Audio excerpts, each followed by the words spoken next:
Saat aku melabrak dan menampar gundik suamiku yang gatal, gundik itu melawan mematahkan kakiku dan membawaku ke rumahnya. Dia mengunciku di gudang dan berkata, "Suamimu selingkuh karena kamu jelek, sujud di kakiku sekarang juga." Saat itu aku tidak mau. "Tak sudi aku memohon denganmu, dasar wanita murahan," bentakku.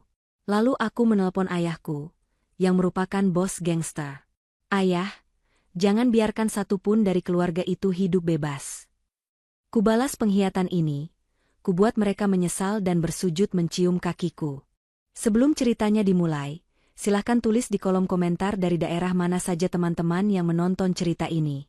Jangan lupa like dan subscribe agar channel ini bisa semakin berkembang dan bisa mempersembahkan cerita yang lebih menarik lagi. Amarah adalah api yang membakar Nazia dari dalam.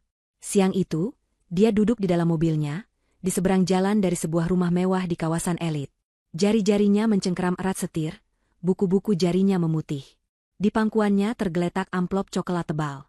Isinya bukan lagi kecurigaan, bukan lagi bisikan atau firasat. Isinya adalah bukti. Foto-foto suaminya, Amar, tertawa dan memeluk wanita lain di depan rumah ini. Rumah yang jelas-jelas dibeli Amar tanpa sepengetahuannya. Uang siapa yang dia pakai? Tentu saja uang mereka. Uang yang sebagian besar berasal dari warisan keluarga Nazia. Pengkhianatan ini terasa berlapis-lapis. Bukan hanya hatinya yang ditusuk, tapi juga akal sehat dan kepercayaannya. Nazia, seorang wanita yang selalu menjaga kehormatannya, yang hijabnya selalu tertata rapi, merasakan panas yang menjalar di pipinya. Dia bukan wanita lemah. Dia adalah putri ayahnya, Pak Tora. Seorang pria yang mengajarinya bahwa kehormatan adalah segalanya. Dan hari ini, kehormatannya dan kehormatan keluarganya telah diinjak-injak oleh suaminya sendiri dan wanita simpanannya. Dia tidak bisa lagi duduk diam. Dia tidak akan membiarkan ini terjadi. Dengan satu tarikan napas dalam, Nazia mematikan mesin mobilnya. Dia merapikan hijabnya bukan karena kesopanan, tapi karena kebiasaan, seperti seorang prajurit yang memeriksa senjatanya sebelum perang.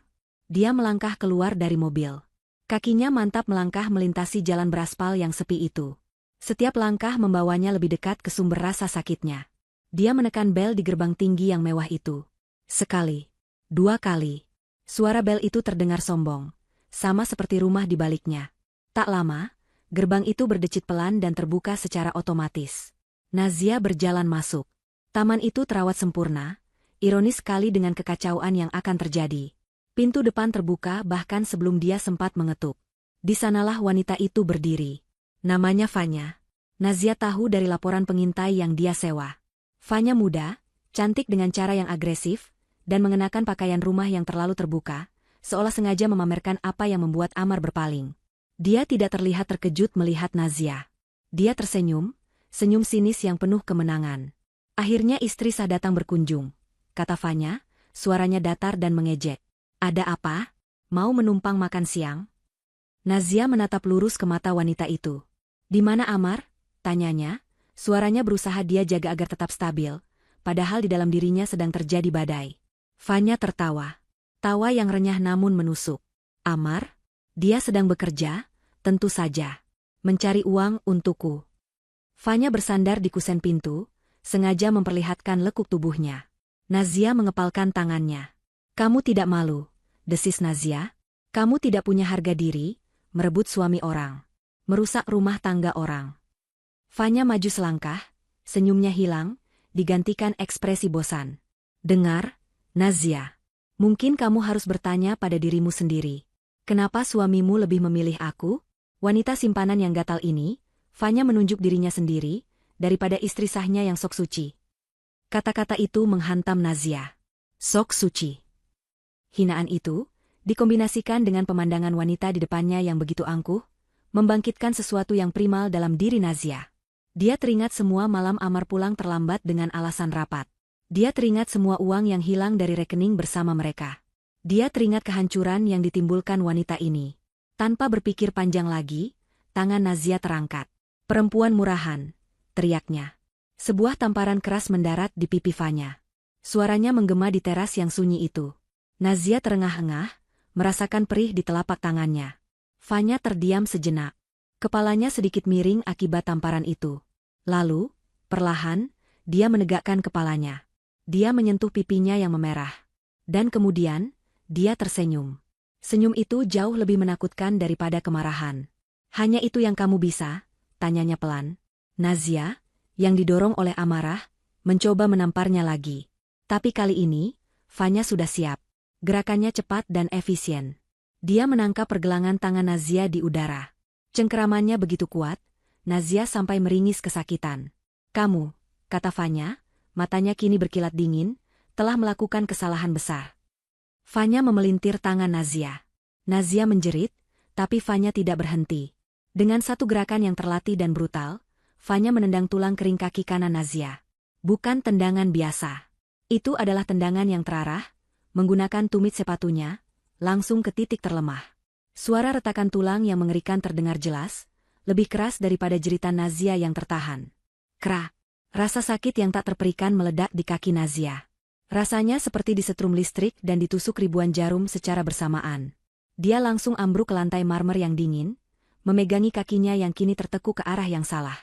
Dia menjerit sejadi-jadinya, jeritan kesakitan dan kengerian. Dunianya berputar. Melalui kabut air mata dan rasa sakit, dia melihat Fanya berdiri di atasnya.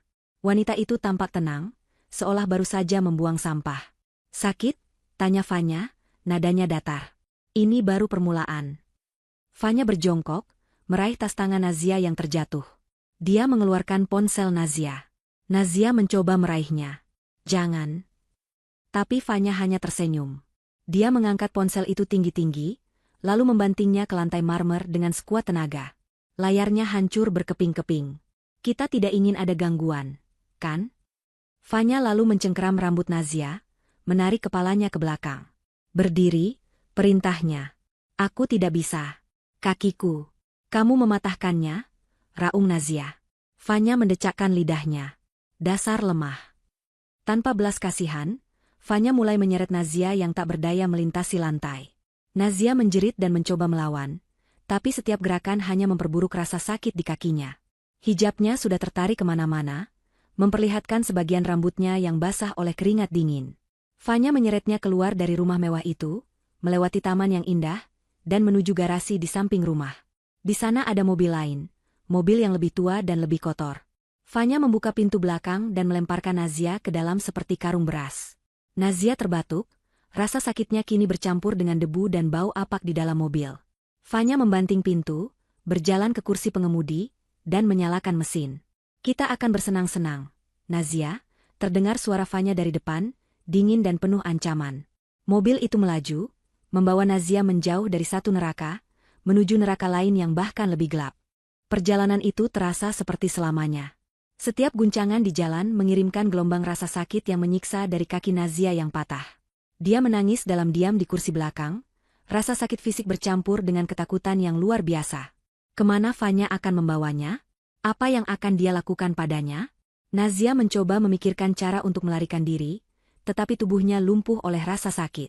Dia hanya bisa pasrah saat mobil akhirnya berhenti di tempat yang terasa sangat terpencil. Dia tidak mendengar suara lalu lintas, hanya suara gemerisik daun dan derit pintu mobil Fanya yang dibuka. Fanya membuka pintu belakang. Sudah sampai, katanya dengan riang yang dibuat-buat. Dia kembali menyeret Nazia keluar dari mobil. Kali ini lebih kasar. Nazia terseret di atas tanah berkerikil. Kerikil tajam merobek pakaiannya dan menggores kulitnya. Dia melihat sekilas sebuah rumah tua, jauh lebih kecil dan tampak tak terawat dibandingkan rumah mewah tadi. Ini pasti tempat persembunyian Fanya, tempat dia melakukan hal-hal kotornya. Fanya menyeretnya ke pintu samping yang menuju ke ruang bawah tanah. Dia membuka pintu reot itu, memperlihatkan tangga curam yang gelap. Turun, perintahnya. Aku tidak bisa. Isak Nazia, menatap tangga itu dengan ngeri.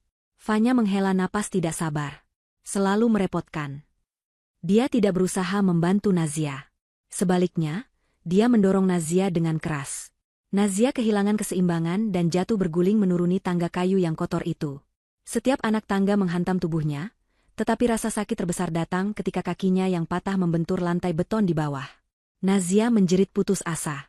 Dia mendarat dalam tumpukan yang menyedihkan di lantai gudang bawah tanah yang gelap dan lembab. Bau jamur dan tanah menusuk hidungnya. Langkah kaki Fanya terdengar menuruni tangga. Sebuah bola lampu tunggal berkedip-kedip hidup, cahayanya redup, memperlihatkan ruangan yang kotor. Ada perabotan tua yang ditutupi kain, pipa-pipa berkarat di langit-langit, dan tidak ada jendela. Ini adalah penjara. Fanya berdiri di anak tangga terakhir, menatap Nazia dengan jijik. Kemudian, Fanya mengambil seember air dingin yang entah sejak kapan ada di sana dan menyiramkannya ke wajah Nazia. Air es itu membuat Nazia tersentak kaget. Napasnya terengah-engah. Bangun, Jalang. Jangan pura-pura pingsan. Nazia menggigil, basah kuyup, kotor, dan kesakitan. Kenapa kamu melakukan ini? Bisiknya, suaranya bergetar. Fanya tertawa, tawa yang dingin dan tanpa humor. Dia berjalan mendekat dan berjongkok di depan Nazia, menatapnya dari atas ke bawah. Kenapa? Fanya mengulanginya. Karena kamu menghalangi jalanku. Karena kamu pikir kamu lebih baik dariku hanya karena kamu istri sah dan memakai kain itu di kepalamu. Dia menyentuh hijab Nazia yang basah dengan ujung sepatunya. Kamu pikir Amar tahan selamanya sama wanita sok suci sepertimu? Hijabmu itu hanya kedok. Di baliknya, kamu sama saja. Nazia menggeleng. Kamu tidak tahu apa-apa. Fanya mencengkeram rahang Nazia, kukunya menancap di pipi.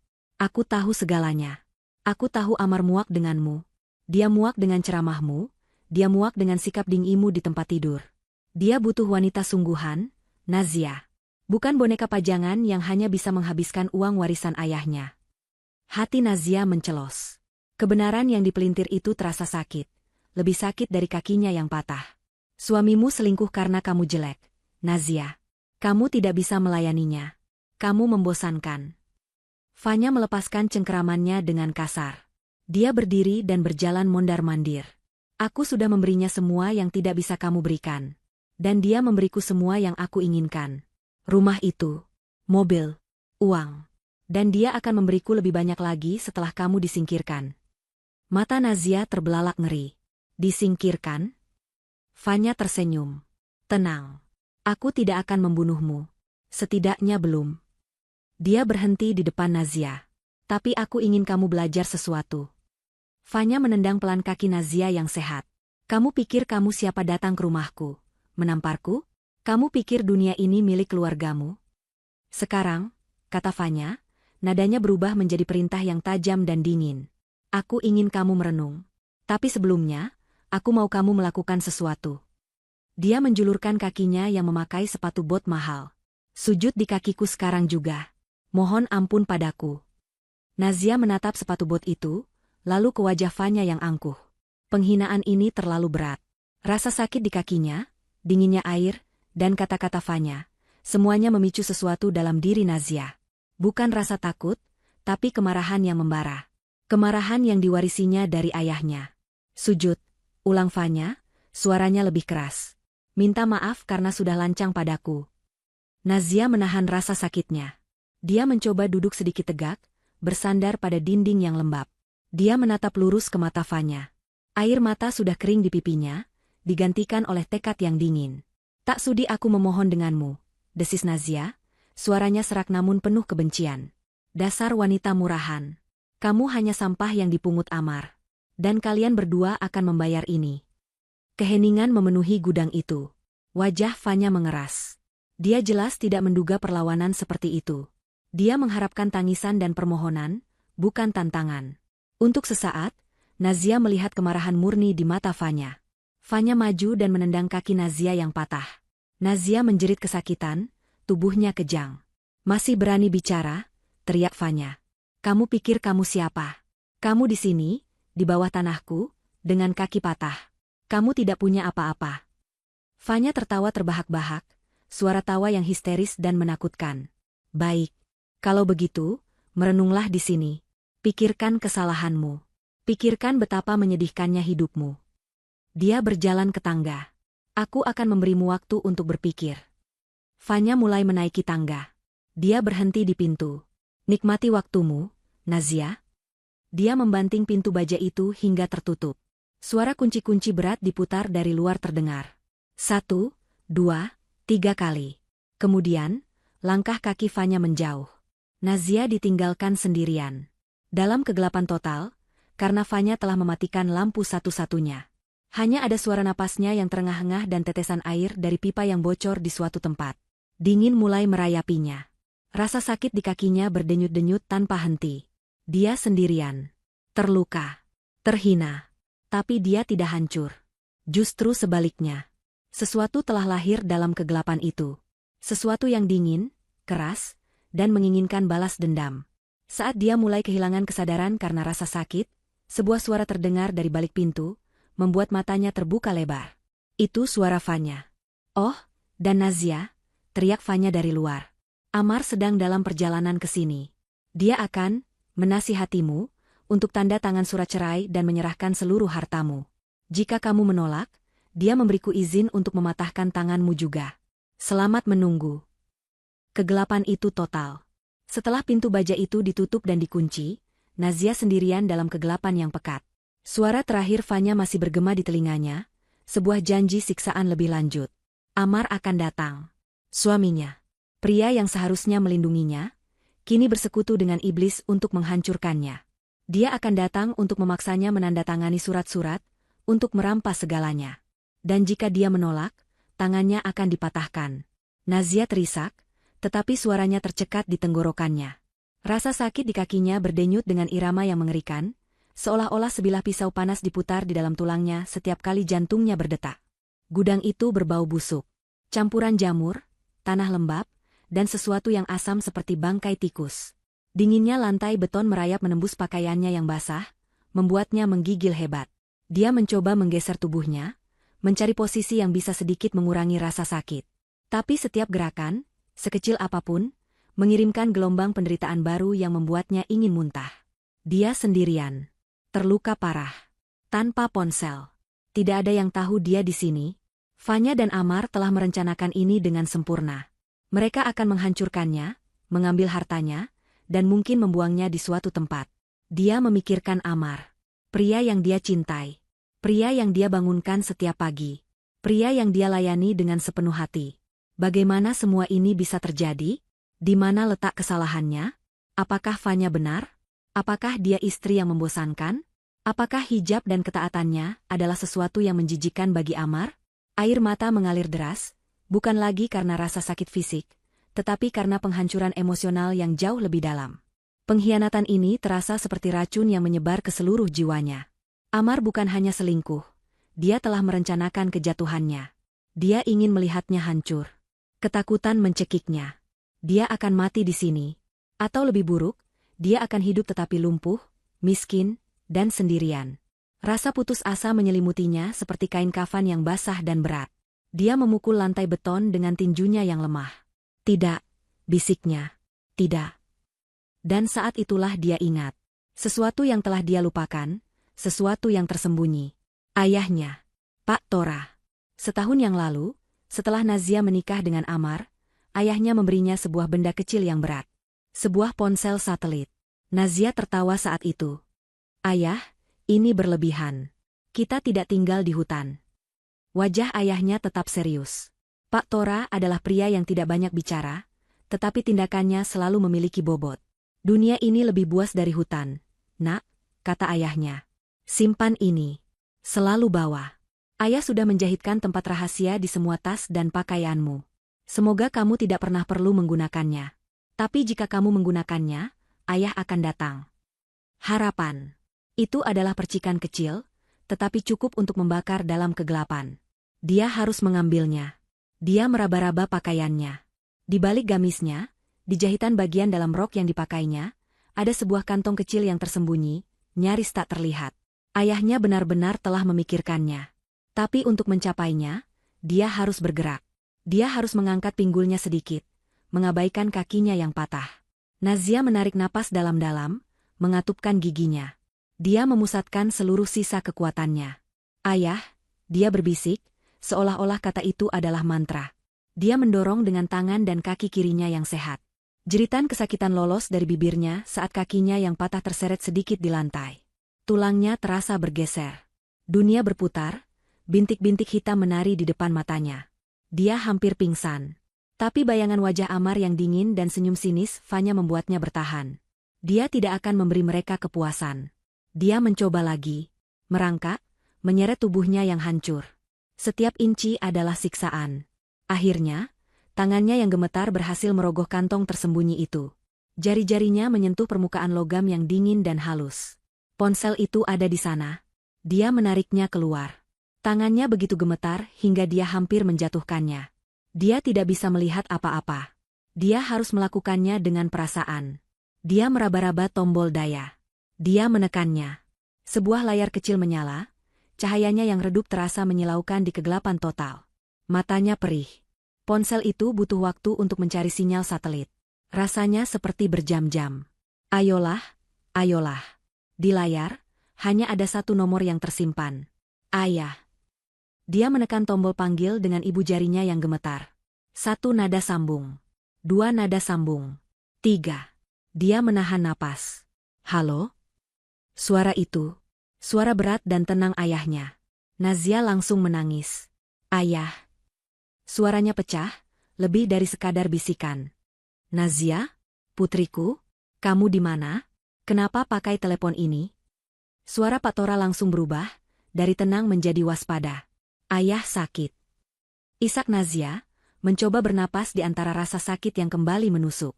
Kakiku. Ayah, kakiku patah. Siapa? Siapa yang melakukan ini padamu? Suara ayahnya kini dingin seperti baja. Aku dijebak. Ayah, Nazia memaksakan kata-kata itu keluar. Mereka mematahkan kakiku. Fanya dan Amar. Dia menyebut nama suaminya, dan rasa pengkhianatan itu kembali terasa seperti empedu di mulutnya. Keheningan sesaat di seberang sana. Keheningan yang mematikan. Nazia tahu ayahnya. Keheningan itu berarti kemarahan yang tak terukur. Tiba-tiba, Nazia mendengar suara. Suara dari atas. Suara mobil berhenti di luar rumah tua itu. Kerikil berderit. Pintu mobil dibanting. Mereka di sini. Amar ada di sini. Ayah, dia di sini. Nazia panik. Amar datang. Mereka mau mengambil semuanya. Ayah, tolong. Langkah kaki terdengar di atas kepalanya. Langkah kaki yang dia kenali. Langkah kaki suaminya. Pintu gudang di atas kepalanya dibuka. Ayah, teriak Nazia putus asa. Suaranya kini penuh dengan kebencian murni yang baru ditemukannya. Dia mendengar suara kunci diputar di pintu baja di depannya. Waktunya habis. Ayah, kata Nazia, suaranya tiba-tiba menjadi dingin dan tajam, meniru suara ayahnya. Jangan biarkan satupun dari keluarga itu hidup bebas. Dia tidak menunggu jawaban. Dia mematikan panggilan itu dan melemparkan ponsel satelit itu ke sudut tergelap gudang, tepat saat kunci terakhir diputar. Pintu baja yang berat itu berderi terbuka. Cahaya dari tangga menyilaukan matanya, menciptakan siluet seorang pria yang berdiri di puncaknya. Sosok itu perlahan menuruni tangga. Itu bukan Fanya. Itu adalah suaminya, Amar. Dia tidak terlihat khawatir. Dia tidak terlihat panik. Dia menatap Nazia, istrinya yang terbaring patah dan kotor di lantai, dengan tatapan dingin dan penuh perhitungan. Amar berdiri di anak tangga terakhir, menatap pemandangan di depannya. Nazia tergeletak di lantai yang kotor, basah kuyup, hijabnya sobek dan ternoda lumpur. Satu kakinya tertekuk dalam sudut yang tidak wajar dan mengerikan. Bau busuk gudang bercampur dengan bau samar darah dan ketakutan. Amar hanya mendecakkan lidahnya, seolah-olah dia sedang melihat perabotan yang rusak, bukan wanita yang telah dinikahinya selama 3 tahun. Nazia, Nazia, katanya, suaranya datar, tanpa emosi. Kenapa kamu selalu membuat semuanya jadi sulit? Dia berjalan mendekat, dengan hati-hati melangkahi genangan air kotor. Dia tidak mengulurkan tangan untuk membantu. Dia tidak bertanya tentang kakinya.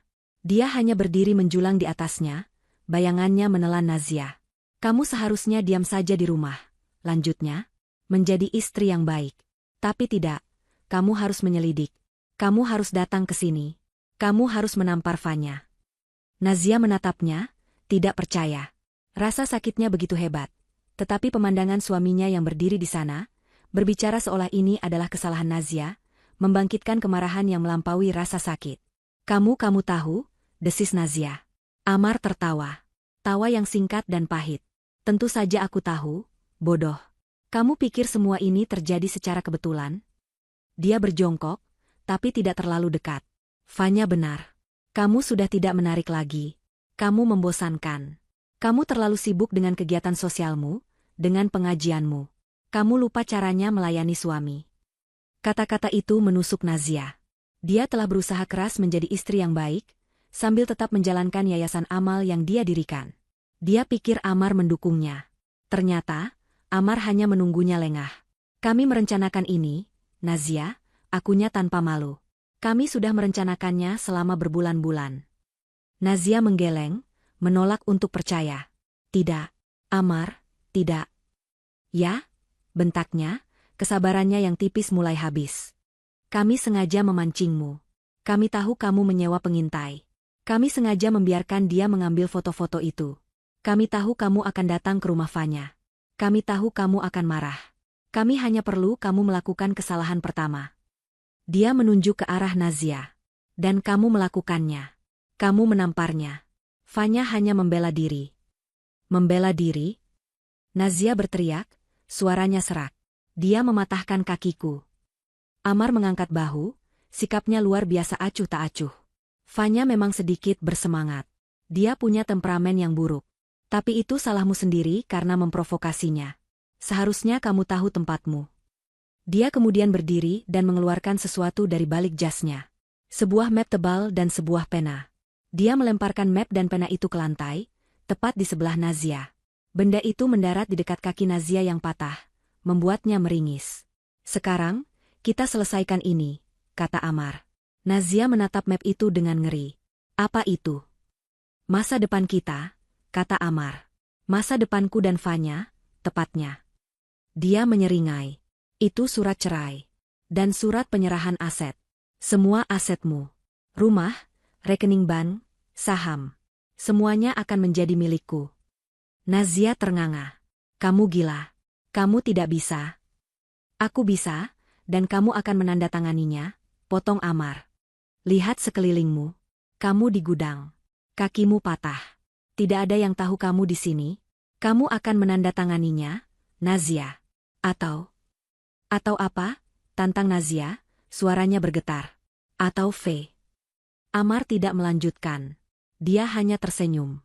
Fanya memberiku izin untuk mematahkan tanganmu juga. Jantung Nazia serasa berhenti berdetak. Ini adalah suaminya. Pria yang pernah menciumnya dengan lembut, kini mengancam akan melumpuhkannya secara permanen. Pengkhianatan ini begitu dalam, begitu gelap, hingga rasanya tak nyata. Perusahaan itu, bisik Nazia, air matanya mulai mengalir lagi. Itu warisan ayahku. Kamu tidak bisa mengambilnya. Wajah Amar mengeras mendengar penyebutan nama Pak Tora. Ayahmu, ludahnya. Gangster tua itu? Kamu pikir aku takut padanya? Dia sudah tua dan tidak relevan. Dia tidak akan tahu apa-apa sampai semuanya selesai. Saat dia sadar, perusahaan itu sudah atas namaku. Aku akan menjualnya, dan kita akan pergi jauh. Dia tidak akan pernah menemukan kita. Arogansi dalam suaranya membuat Nazia mual. Amar benar-benar berpikir dia bisa menang melawan ayahnya. Dia telah meremehkan Pak Tora, dan itu akan menjadi kesalahan fatalnya. Tanda tangani, perintah Amar, suaranya kini tidak sabar. Dia mengambil pena dan map itu dan menyodorkannya ke wajah Nazia. Aku tidak akan, kata Nazia, suaranya pelan namun tegas. Dia menatap mata suaminya, mencari sisa-sisa pria yang pernah dia cintai, tetapi tidak menemukan apa-apa. Hanya ada keserakahan yang dingin. Jangan bodoh, Nazia. Ini hanya akan membuat lebih sakit. Amar meraih tangan Nazia dengan kasar, mencoba memaksakan pena itu ke genggamannya. Nazia meronta, menggunakan seluruh sisa tenaganya untuk menarik tangannya. Tidak. Aku tidak akan pernah. Dasar jalang keras kepala, teriak Amar, amarahnya meledak. Dia mengangkat tangannya, hendak menampar Nazia. Nazia memejamkan matanya, bersiap menerima pukulan. Tapi pukulan itu tidak pernah datang. Tepat pada saat itu, terdengar suara. Bukan suara kecil. Bukan suara langkah kaki Fanya. Itu adalah suara ledakan. Brak! Suara pintu depan rumah di atas mereka didobrak dengan kekuatan yang luar biasa. Seluruh struktur rumah tua itu bergetar. Debu berjatuhan dari langit-langit gudang. Amar membeku. Dia melepaskan tangan Nazia dan berdiri, wajahnya pucat pasi. Apa itu? Bisiknya. Kemudian terdengar suara-suara. Suara teriakan. Suara Fanya. Siapa kalian? Keluar dari rumahku. Diikuti oleh suara benturan, dan jeritan Fanya yang singkat dan tiba-tiba terputus. Lalu sunyi. Sunyi yang jauh lebih menakutkan daripada teriakan tadi. Amar mulai gemetar. Dia menatap pintu baja di puncak tangga, matanya terbelalak ngeri. Fanya, panggilnya, Suaranya bergetar. Tidak ada jawaban. Kemudian, langkah kaki. Bukan satu orang. Banyak. Berat, teratur, dan bergerak cepat. Seperti sepasukan tentara. Langkah kaki itu menuruni tangga kayu, bunyinya mantap dan tanpa keraguan. Amar tersandung mundur, menjauh dari tangga, matanya mencari-cari jalan keluar di gudang yang terkunci itu. Pintu baja yang tadi ditutup Amar masih terbuka. Satu persatu, pria-pria berpakaian hitam, berwajah keras, memenuhi ambang pintu. Mereka tidak terlihat seperti preman. Mereka terlihat seperti profesional. Mereka bergerak dengan efisiensi yang senyap, menyebar ke dalam gudang, mengamankan ruangan. Amar mengangkat tangannya. Tunggu. Ada salah paham. Aku. Para pria itu tidak memedulikannya. Mereka memisahkan diri, memberi jalan. Seorang pria yang lebih tua, dengan wajah tegas dan bekas luka tipis di pipinya, berjalan menuruni tangga. Dia tidak melihat ke arah Amar. Matanya langsung tertuju pada Nazia yang terbaring di lantai. Pria itu adalah Pak Anwar, tangan kanan ayahnya yang paling setia. Pak Anwar berlutut di samping Nazia, matanya memancarkan kemarahan yang terkendali saat melihat kaki Nazia. Dia dengan lembut menyentuh hijab Nazia, merapikannya sedikit. "Nona muda," katanya, suaranya tenang namun penuh getaran.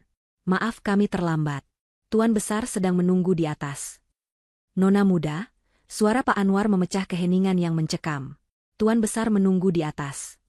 Kata-kata itu adalah jangkar bagi Nazia, menariknya kembali dari jurang keputusasaan. Pak Anwar tidak membuang waktu. Dia memberi isyarat diam. Dua pria berpakaian hitam lainnya, yang jelas memiliki pelatihan medis, segera maju. Satu orang membawa tas perlengkapan darurat yang lengkap. Mereka bergerak cepat, mengabaikan Amar yang masih membeku ketakutan. "Nona, kami perlu menstabilkan kaki Anda sebelum memindahkannya," kata salah satu pria itu dengan suara tenang dan profesional. Nazia hanya bisa mengangguk. Rasa sakitnya bercampur dengan kelegaan yang luar biasa. Dia melihat mereka dengan efisien memotong sisa kain celananya yang kotor, memperlihatkan bengkak yang mengerikan dan memar biru kehitaman di sekitar tulang keringnya. Bentuknya jelas salah. "Tahan sebentar," kata pria itu lagi. Nazia mengatupkan giginya. Dia merasakan tarikan lembut namun kuat saat mereka memasang belat darurat di kakinya. Rasa sakitnya meledak sesaat, membuatnya menjerit tertahan, tapi kemudian rasa sakit itu berubah menjadi denyutan yang lebih tertahankan. Mereka bekerja dalam keheningan yang terlatih, sangat kontras dengan kekacauan brutal yang baru saja dia alami. Di sisi lain ruangan, Amar akhirnya menemukan suaranya. Dia menatap Pak Anwar, pria berwajah keras yang kini berdiri seperti patung penjaga. "Tunggu. Ini salah paham," teriak Amar, suaranya naik satu oktav karena panik. "Pak Anwar, Anda kenal saya? Saya Amar, suami Nazia. Ini semua jebakan. Fanya. Wanita itu gila. Dia yang menjebak saya. Dia yang mematahkan kaki Nazia." Dia mulai meracau, mencoba merangkai kebohongan. Pak Anwar bahkan tidak menoleh. Dia hanya mengangkat satu jarinya. Dua anak buah lainnya, yang sejak tadi berdiri diam di tangga, melangkah maju. Mereka mencengkeram Amar di kedua sisi. "Lepaskan aku. Aku suaminya.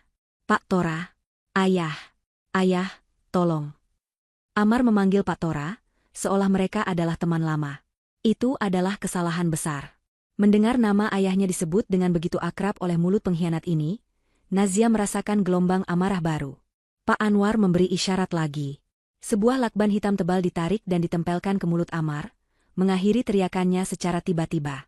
Tangan Amar diikat ke belakang punggungnya dengan pengikat kabel yang kuat. Dalam hitungan detik, suami yang tadi mengancam akan mematahkan tangannya itu kini tidak berdaya, matanya terbelalak ngeri. "Semua aman, Nona muda," kata si medis. Pak Anwar berjongkok di samping Nazia. Dia membuka jasnya yang mahal tanpa ragu-ragu dan menyelimuti bahu Nazia yang menggigil. "Saya akan menggendong Anda. Jangan khawatir tentang apapun." Dengan kelembutan yang mengejutkan dari pria sebesar dan sekeras dia, Pak Anwar mengangkat Nazia dari lantai yang dingin.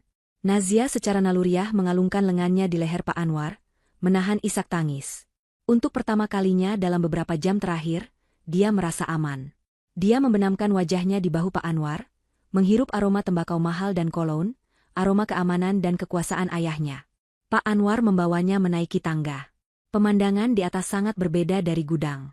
Rumah tua yang kumuh itu kini dipenuhi oleh orang-orang ayahnya. Mereka berdiri di setiap pintu, setiap jendela, bergerak tanpa suara, mengamankan tempat itu. Nazia melihat pintu depan. Kata, didobrak, tidak cukup menggambarkannya. Pintu itu hancur. Kusennya tercabut dari dinding. Ayahnya tidak datang dengan diam-diam. Dia datang dengan kekuatan penuh. Pak Anwar membawanya melintasi lorong menuju ruang tamu kecil. Di sanalah dia melihatnya. Ayahnya, Pak Tora, duduk dengan tenang di sofa satu-satunya yang terlihat layak di ruangan itu. Dia mengenakan kemeja batik lengan panjang sederhana, seolah sedang bersantai di rumah. Di depannya ada sebuah meja kopi reot. Di atas meja itu, ada cangkir teh porselen halus yang tampak sangat tidak pada tempatnya di ruangan kumuh itu. Pak Tora sedang menyesap tehnya saat mereka masuk. Dia tidak terlihat marah. Dia tidak terlihat panik.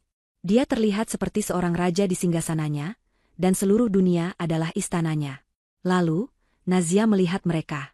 Di lantai, di depan kaki Pak Tora, berlutut dua sosok. Yang satu adalah Amar, yang baru saja diseret dari ruang bawah tanah dan dilempar ke lantai seperti sampah. Yang lainnya adalah Fanya. Wanita yang tadi begitu angkuh dan brutal itu kini gemetar hebat. Pakaiannya yang seksi kini sedikit sobek di bagian bahu, riasannya luntur karena air mata ketakutan.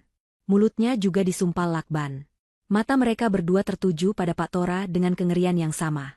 Pak Anwar dengan hati-hati mendudukkan Nazia di kursi lain, yang telah dibersihkan dan dilapisi dengan jas oleh anak buahnya. Beberapa bantal entah dari mana muncul untuk menopang kakinya yang terluka. Tim medis segera kembali bekerja, memasang infus di tangannya. Pak Tora akhirnya meletakkan cangkir tehnya. Dia menoleh, dan matanya bertemu dengan mata Nazia. Kelembutan yang tak terhingga memenuhi mata ayahnya. "Anak ayah," bisiknya, suaranya serak karena emosi yang tertahan. "Kamu aman sekarang." Kemudian, mata Pak Tora beralih dari wajah Nazia ke kakinya yang dibelat. Kelembutan itu lenyap seketika. Itu tidak digantikan oleh kemarahan yang meledak-ledak.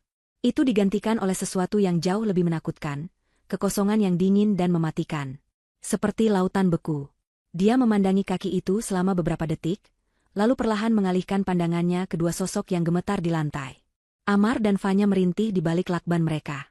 Pak Tora menatap Nazia lagi, suaranya kembali tenang, seolah dia sedang menanyakan menu makan malam. "Nazia, putriku, katakan pada ayah. Kamu sudah lihat apa yang mereka lakukan pada kakimu?" Dia berhenti sejenak, membiarkan kata-katanya menggantung di udara yang tegang. "Bagian tubuh mana yang kamu ingin ayah patahkan dari mereka berdua?" Pertanyaan itu menggantung di udara, dingin dan tajam seperti pecahan kaca. Keheningan di ruangan itu begitu pekat hingga Nazia bisa mendengar detak jantungnya sendiri berdebar kencang, bercampur dengan suara infus yang menetes di sampingnya. Lakban di mulut Amar dan Fanya dibuka oleh Pak Anwar, hampir seperti isyarat teatrikal. Reaksi mereka sangat berbeda. Amar langsung tersungkur, wajahnya mencium lantai berdebu.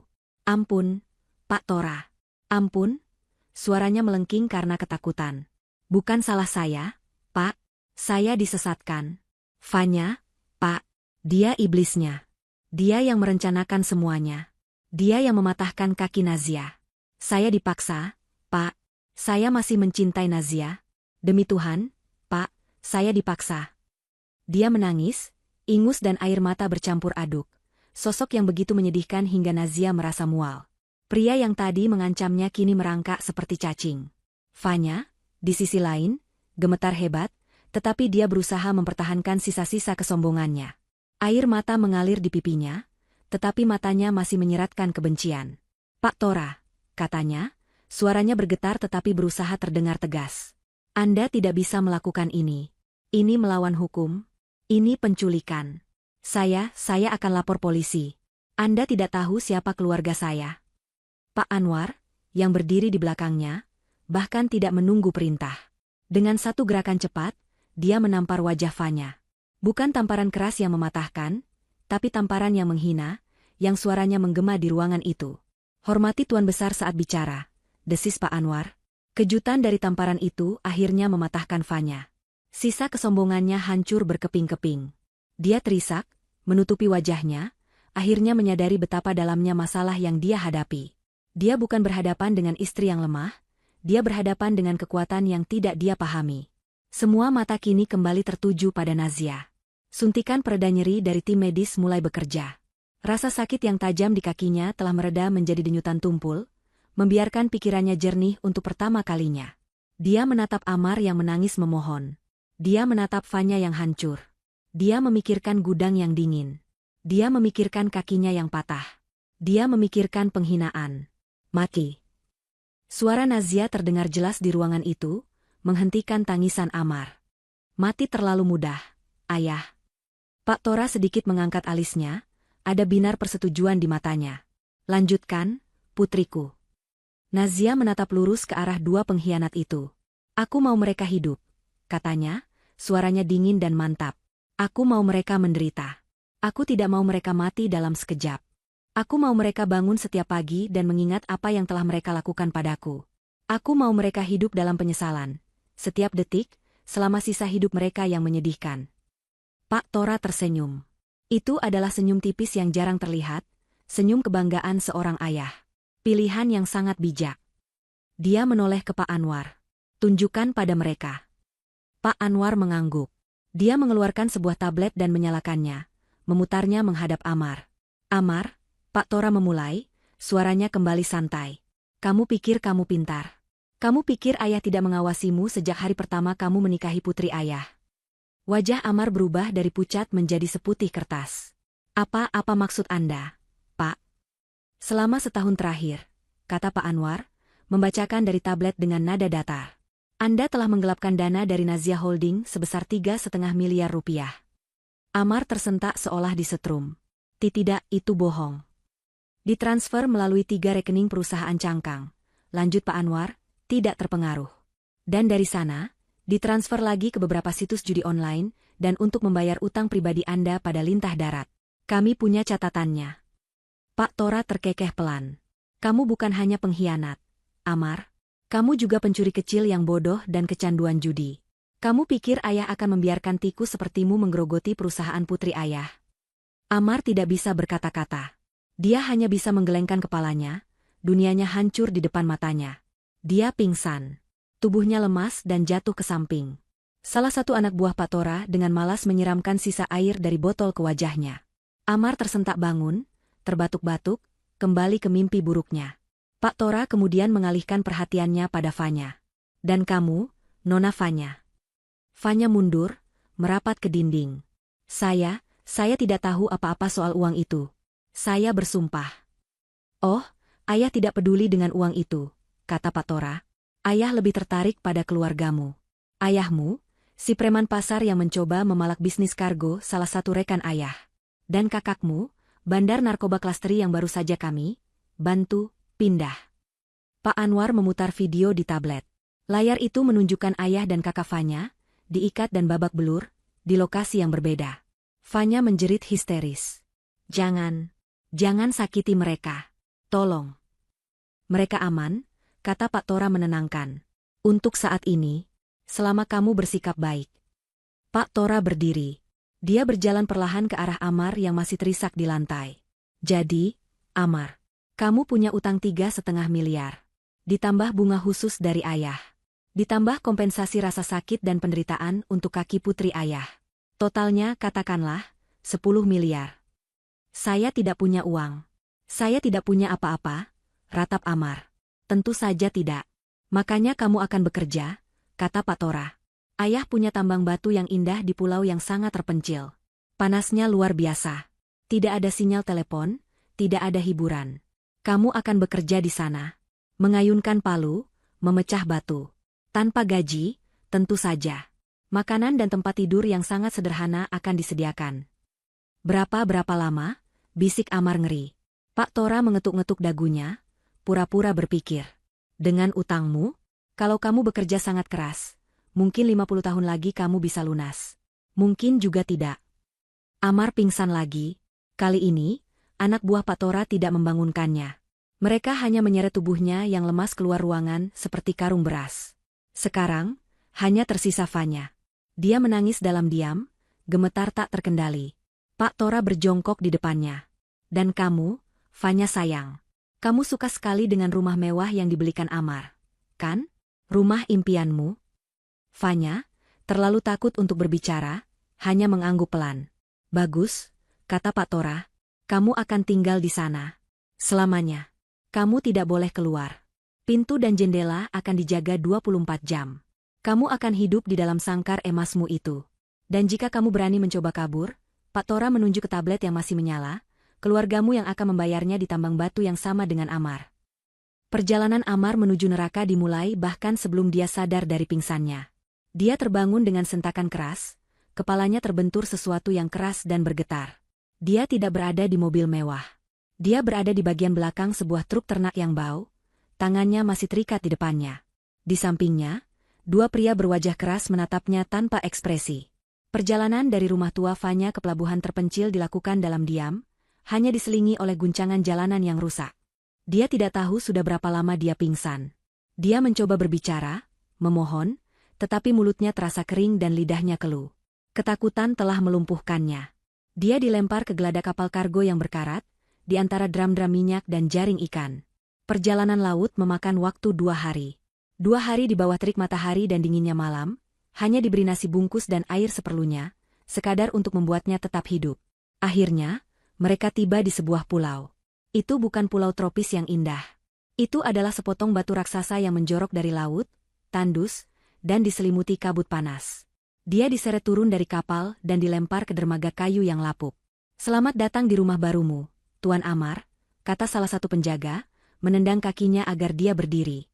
Amar tersandung di atas pasir yang panas. Dia melihat sekeliling.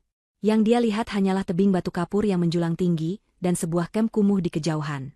Ini adalah tambang batu. Tempat di mana harapan mati. Dia diserahkan kepada seorang pria bertubuh besar dengan kulit legam terbakar matahari dan mata kecil yang dingin. Pria itu, yang dipanggil Mandor, memegang sebuah buku catatan. Dia memandang Amar dari atas ke bawah, dari rambutnya yang ditata rapi, sekarang kotor dan lepek, hingga sepatunya yang mahal, sekarang rusak dan berlumpur. Mandor itu tersenyum, memperlihatkan gigi yang bernoda. "Jadi, ini dia tikus kota yang berani menusuk putri tuan besar dari belakang," kata Mandor itu, suaranya serak. Amar langsung sadar. Ini bukan penjara biasa. Ini adalah tempat pribadi Pak Tora. Dan semua orang di sini tahu persis siapa dia dan apa yang telah dia lakukan. Tidak ada tempat untuk berbohong. Hal pertama yang mereka lakukan adalah menghancurkan sisa-sisa dirinya yang dulu. Sepatu kulitnya diganti dengan sepatu bot karet yang berat dan retak-retak. Setelan jasnya diganti dengan seragam penjara yang kasar dan bau keringat. Rambutnya dicukur habis, memperlihatkan kulit kepalanya yang pucat. Dia kehilangan namanya. Di sini, dia adalah Napi 771.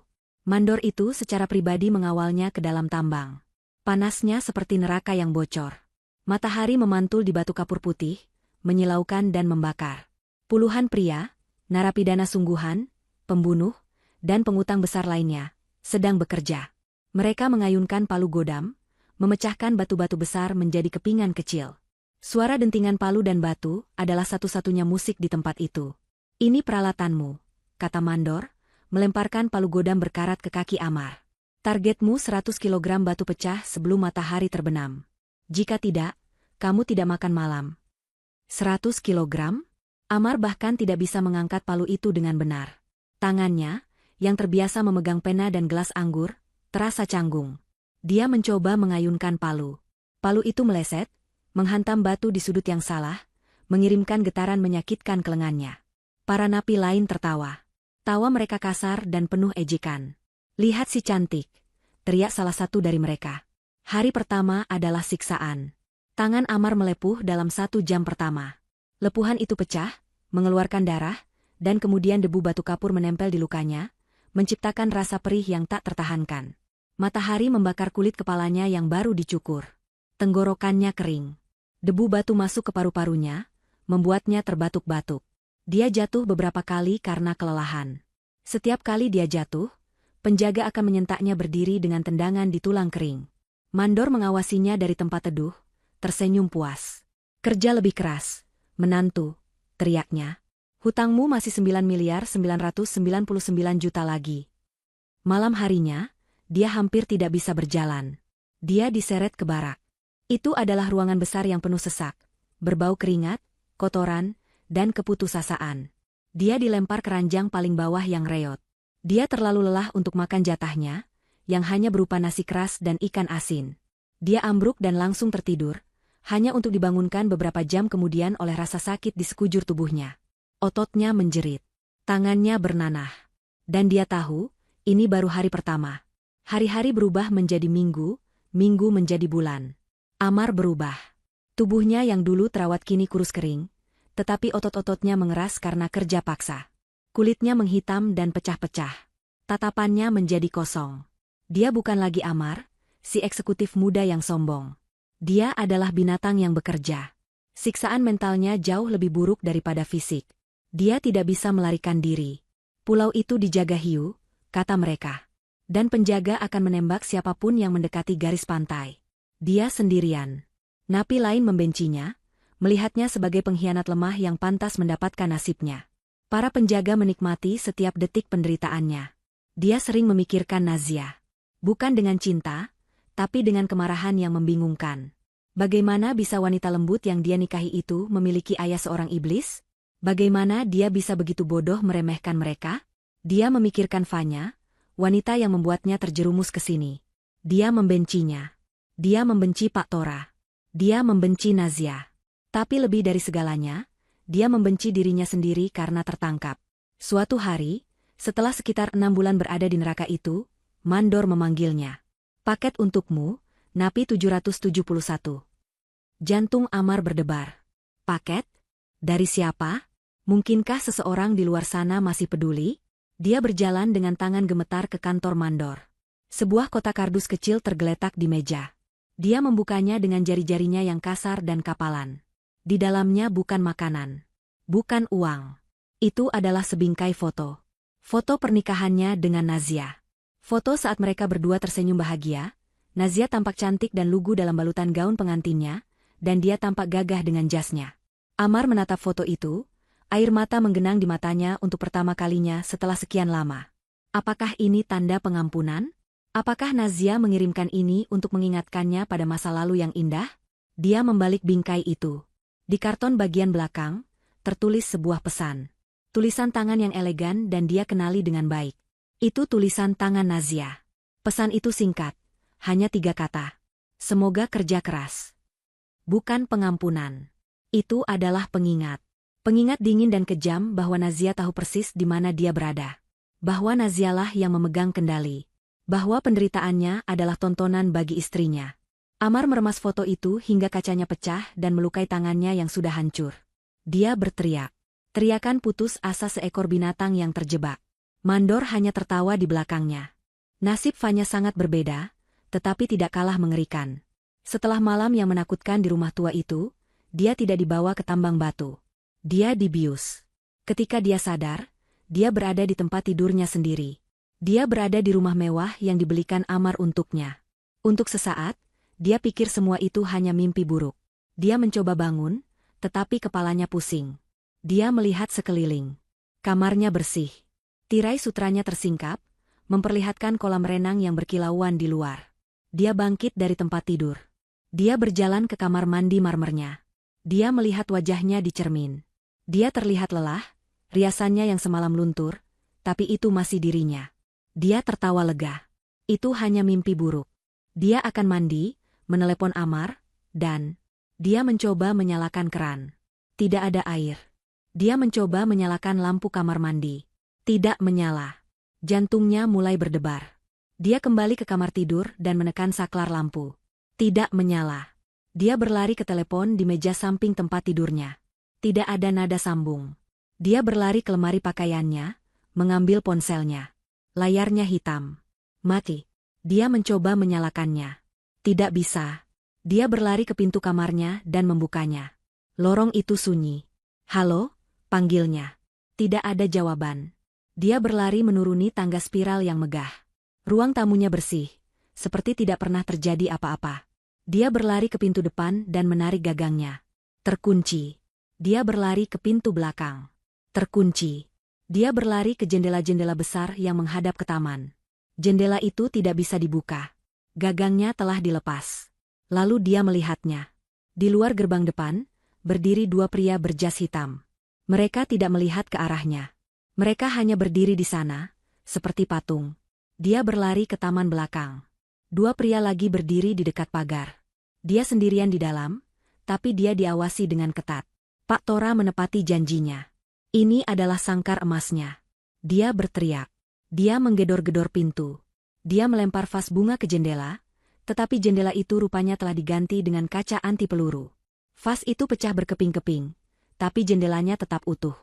Dia akhirnya ambruk di lantai ruang tamunya, menangis histeris. Hidupnya menjadi rutinitas yang menyiksa. Listrik dan air menyala hanya selama 2 jam setiap hari. 1 jam di pagi hari, 1 jam di sore hari. Cukup untuk mandi air dingin dan untuk menyalakan lampu sebentar. Makanan dikirim 3 kali sehari. Seorang pria berwajah datar akan membuka pintu depan, meletakkan nampan di lantai, dan langsung pergi tanpa sepatah kata pun. Makanannya hambar, tapi cukup untuk membuatnya tetap hidup. Tidak ada televisi, tidak ada radio, tidak ada buku, tidak ada internet, tidak ada apapun untuk mengalihkan pikirannya. Dia sendirian dengan pikirannya. Dan pikirannya adalah musuh terburuknya. Dia memikirkan keluarganya. Apakah mereka aman? Apa yang terjadi pada ayah dan kakaknya? Ketakutan akan nasib mereka adalah rantai yang mengikatnya lebih kuat daripada pintu yang terkunci. Dia memikirkan Amar. Apakah dia menderita? Dia berharap begitu. Dia membenci Amar karena telah menyeretnya ke dalam ini. Dia memikirkan Nazia. Dia membayangkan Nazia tertawa, menikmati hidupnya sementara dia membusuk di sini. Dia mulai kehilangan akal. Dia berbicara pada dirinya sendiri. Dia berdebat dengan perabotan. Rumah mewah yang dulu menjadi simbol kemenangannya kini menjadi mausoleum yang menertawakannya. Cermin-cermin yang dulu digunakannya untuk mengagumi kecantikannya kini hanya memantulkan bayangan wanita yang kurus, kuyu, dan berantakan. Dia berhenti merawat dirinya. Untuk apa? Tidak ada yang melihat. Dia menghabiskan hari-harinya dengan mondar-mandir seperti binatang di kebun binatang, atau hanya duduk menatap kolam renang yang airnya mulai menghijau karena lumut. 1 tahun berlalu dalam kabut yang menyiksa ini. Suatu sore, dia mendengar suara yang berbeda. Suara bel pintu. Dia tidak pernah mendengar bel itu berbunyi sejak dia dikurung. Dia berlari ke pintu, jantungnya berdebar kencang. Apakah ini hari kebebasannya? Atau hari hukumannya? Pintu depan terbuka. Bukan penjaga pengantar makanan.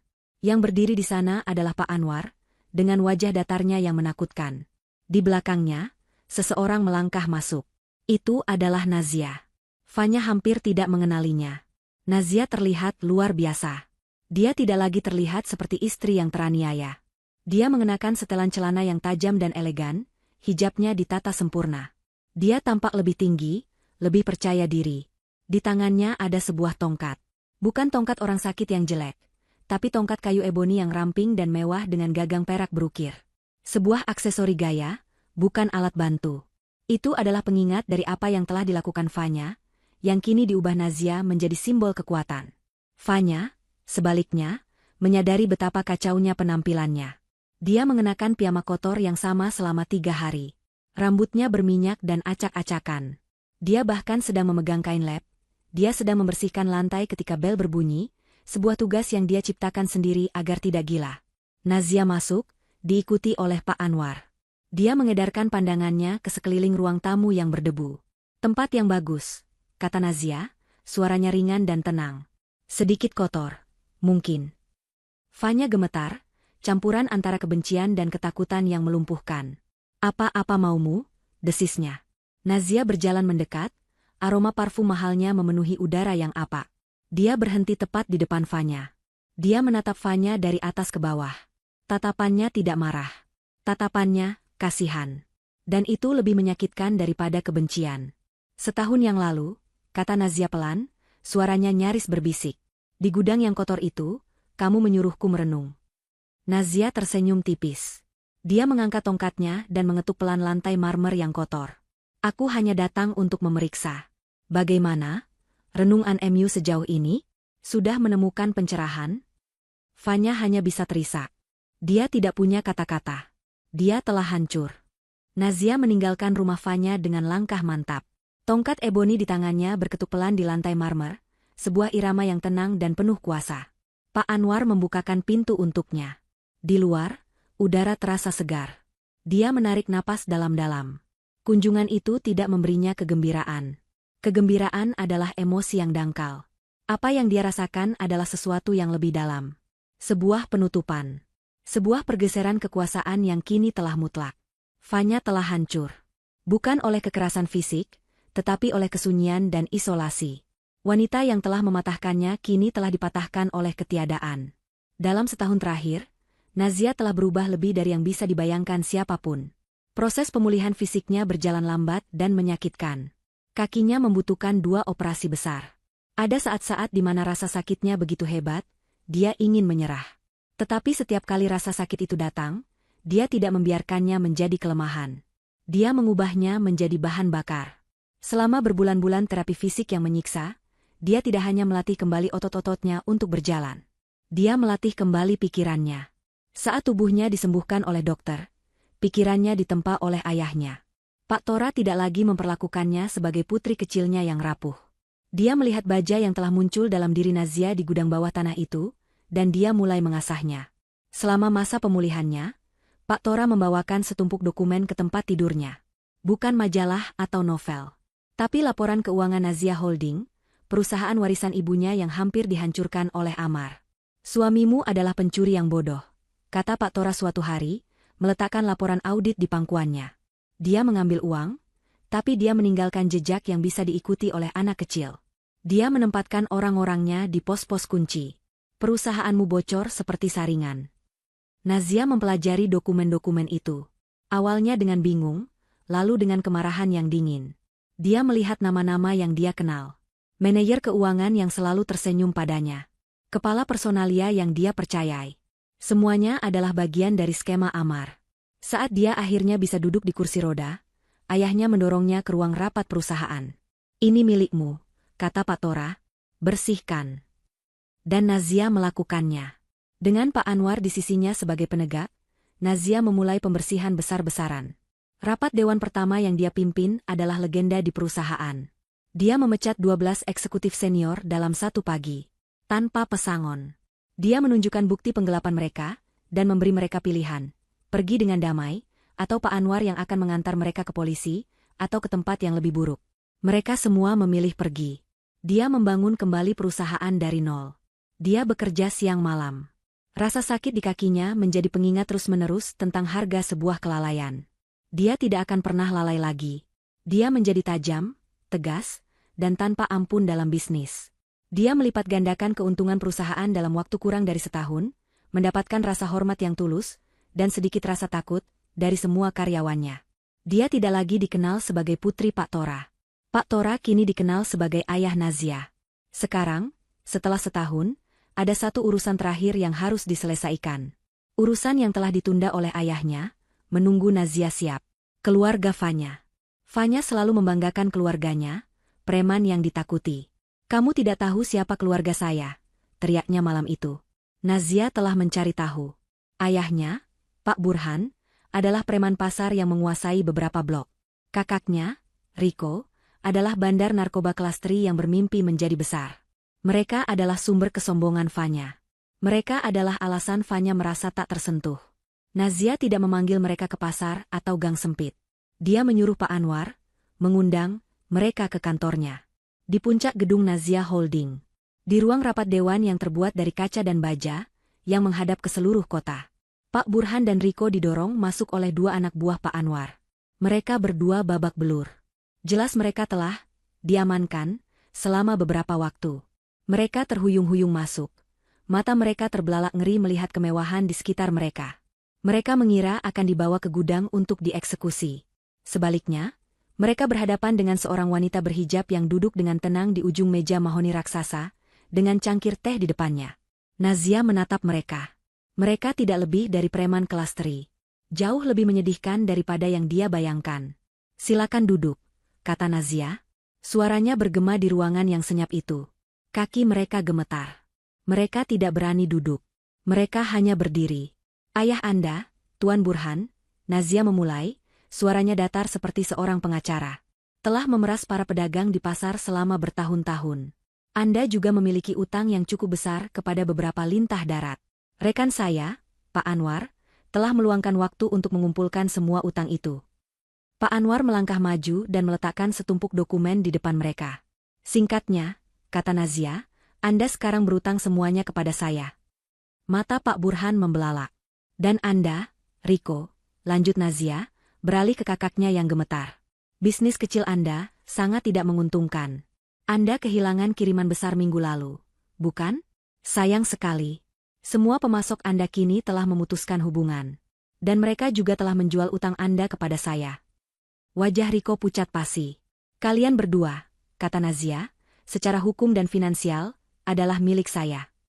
Dia menyesap tehnya. Fanya, putri Anda adik Anda, telah menyebabkan saya sangat menderita. Dia mematahkan kaki saya. Nazia menunjuk ke tongkatnya yang bersandar di meja. Biasanya, ayah saya akan mengirim kalian berdua untuk menyusul Amar di tambang batu. Mendengar kata tambang batu, Pak Burhan tidak tahan lagi. Pria sangar yang biasa memalak orang di pasar itu langsung jatuh berlutut. Dia bersujud di lantai marmer yang dingin. Ampun, Nona. Ampun, ratapnya. Kami akan lakukan apa saja, Nona. Apa saja. Jangan kirim kami ke sana. Kami tidak tahu apa-apa. Itu semua ulah Fanya. Dia anak tidak tahu diuntung. Riko, melihat ayahnya bersujud, segera ikut bersujud. Tolong, Nona. Kami salah. Tolong. Nazia menatap dua pria yang bersujud di kakinya itu. Pemandangan itu tidak memberinya kepuasan. Hanya rasa jijik. Bangun, perintahnya dingin. Saya tidak butuh tangisan Anda. Saya butuh kepatuhan Anda. Mereka berdua bangkit dengan gemetar. Kalian punya dua pilihan, kata Nazia. Opsi pertama, kalian menolak bekerja untuk saya. Pak Anwar akan mengantar kalian ke pelabuhan. Kalian akan bergabung dengan Amar memecah batu. Mungkin kalian akan bertemu dengannya dalam 20 atau 30 tahun. Dia berhenti sejenak. Opsi kedua, kalian bekerja untuk saya. Kalian akan membayar utang kalian, setiap rupiahnya, dengan keringat kalian. Kami bekerja, Nona. Kami bekerja, kata Pak Burhan cepat. Pilihan yang bijak, kata Nazia. Pekerjaan pertama kalian dimulai hari ini. Dia berdiri dan berjalan ke jendela, menatap kota di bawah. Kalian berdua akan menjaga rumah Fanya. Kedua pria itu saling berpandangan, bingung. Mulai hari ini, kalian adalah penjaganya. Kalian akan memastikan dia tidak kekurangan makanan. Kalian akan memastikan dia tidak menyakiti dirinya sendiri. Dan yang paling penting, Nazia berbalik, matanya sedingin es. Kalian akan memastikan dia tidak pernah, dalam kondisi apapun, meninggalkan rumah itu. Pak Burhan dan Riko terdiam ngeri. Mereka harus menjadi penjara untuk putri dan adik mereka sendiri. Dia adalah hukuman kalian, kata Nazia.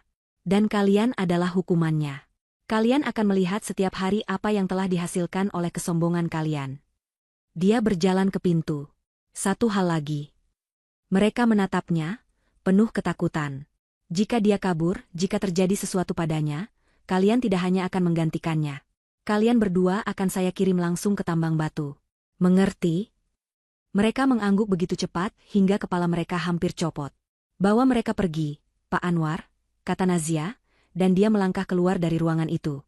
1 tahun telah berlalu sejak Nazia mengambil alih nasib keluarga Fanya. Hidupnya kini telah menemukan ritme baru. Ritme kekuasaan, kontrol, dan kesuksesan. Perusahaannya merajai pasar. Dia dihormati dan disegani. Tongkat eboni itu kini lebih sering bersandar di sudut kantornya. Dia bisa berjalan tanpanya, meskipun terkadang dia masih merasakan nyeri tumpul saat cuaca dingin. Itu adalah pengingat permanen. Tapi dia tidak lagi melihatnya sebagai kelemahan. Itu adalah bekas luka perang, dan dia telah memenangkan perang itu.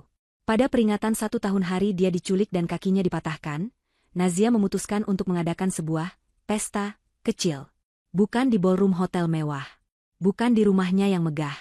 Dia memerintahkan Pak Anwar untuk membersihkan rumah tua, tempat Fanya pertama kali menyekapnya. Gudang bawah tanah itu telah dibersihkan, dicat ulang, dan dipasangi lampu terang. Tapi struktur dasarnya tetap sama. Itu masih sebuah penjara beton di bawah tanah. Para tamu tiba satu persatu. Mereka tidak datang dengan mobil mewah. Mereka datang dengan van tanpa jendela. Tamu pertama adalah Fanya.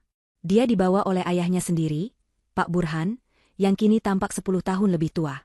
Fanya tidak lagi histeris. Dia hanya diam. Kosong. Dia telah menerima nasibnya. Dia kurus, pucat, dan matanya tidak memiliki cahaya. Dia didudukan di kursi lipat sederhana di tengah gudang. Tamu kedua tiba beberapa jam kemudian, diangkut langsung dari pelabuhan. Amar.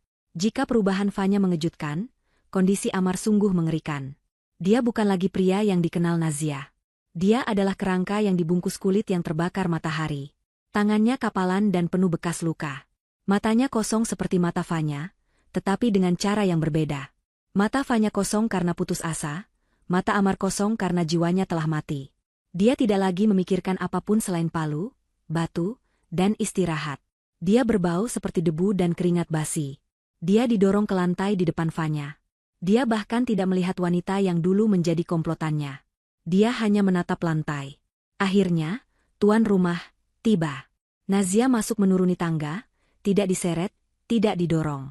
Dia berjalan dengan anggun, mengenakan gaun merah tua yang kontras dengan dinding abu-abu. Di belakangnya adalah ayahnya, Pak Tora, yang tampak puas. Pak Anwar berdiri di dekat pintu, menjamin tidak ada yang bisa masuk atau keluar. Nazia tidak duduk di kursi lipat. Sebuah kursi bludru mewah telah disiapkan untuknya. Sebuah tahta dadakan. Dia duduk, menyilangkan kakinya.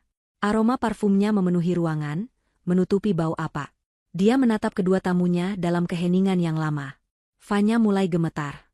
Amar tetap diam, seolah-olah dia terbuat dari batu seperti yang dia pecahkan setiap hari. "Halo, Amar," kata Nazia pelan. Amar sedikit tersentak mendengar namanya. Sudah lama sekali dia tidak dipanggil dengan namanya. Dia perlahan mengangkat kepalanya. Dia menatap Nazia. Dia melihat wanita yang dia hianati, kini duduk di depannya seperti seorang ratu. Tidak ada pengenalan di matanya. Hanya kebingungan. "Halo, Fanya," lanjut Nazia. Fanya tersentak dan mulai terisak pelan. "Kalian tahu hari apa ini?" tanya Nazia. Tentu saja mereka tidak tahu. Waktu tidak ada artinya bagi mereka. "Hari ini," kata Nazia, "adalah hari jadi. Hari jadi dari hari kamu, Fanya, menyeretku ke tempat ini. Hari jadi dari hari kamu mematahkan kakiku di lantai yang sama ini." Dia menunjuk ke lantai dengan ujung sepatunya yang mahal dan runcing. "Kamu ingat apa yang kamu katakan padaku hari itu, Fanya?" Fanya menggelengkan kepalanya, air mata mengalir deras. "Tolong hentikan, tolong. Kamu memintaku merenung," lanjut Nazia, suaranya tetap tenang. "Dan kamu memintaku melakukan sesuatu yang lain.